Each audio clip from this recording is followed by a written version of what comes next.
city? Whose city? بقتل أطفالنا ونسائنا وشيوخنا. Let's bring in Adel Al-Jubeir. I'm joined now by the Saudi ambassador to the United States.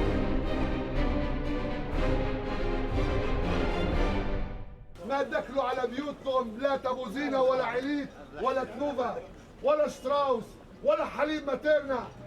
كل شيء اللي تشتروا فيه بضائع إسرائيلية بروح حق رصاص بقتل أطفالنا ونسائنا وشيوخنا.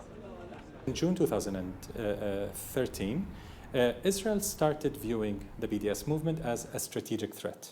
I believe in what the BDS is doing. I think they're doing a great job, and I think they're doing it right.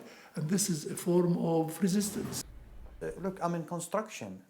They criticize us for buying Israeli products.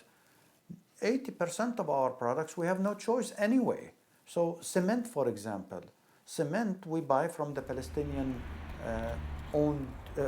Authority-owned company, and at least 85–90% of their cement comes from Israel, and it has to come from Israel.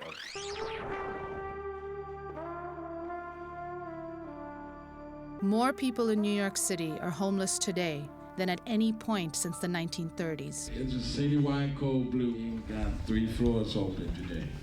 It's really difficult, especially to find ways to just get through day to day, from finding clothing to finding shelter to finding where you're going to eat. Tonight is pretty hectic because of the snow outside and not a lot of places for us to sleep now, so everybody's kind of coming in.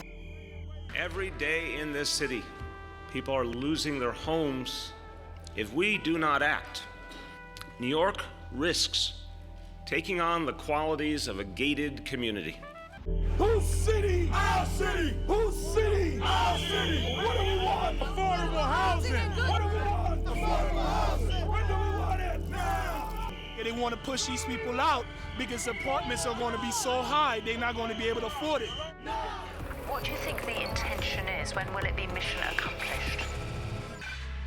If you're hearing in the coverage of Yemen echoes of Iraq, you are not alone. In 2003, it was the Pentagon and CENTCOM doing the briefings. These days, the uniformed sound bites come out of Riyadh. Back then, it was the specter of Saddam Hussein and al-Qaeda in Iraq, blown out of proportion in the media. Today, it's Iran and al-Qaeda in the Arabian Peninsula.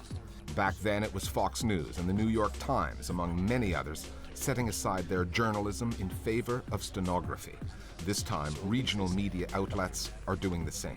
Throw in a few familiar neocon voices and journalists who've struggled to get access to the country, and both the parallel and the narrative are complete. My problem with the media coverage of this is that this didn't happen whimsically. It didn't happen because there's a certain gene in Arab and Muslim people that makes them behave like this.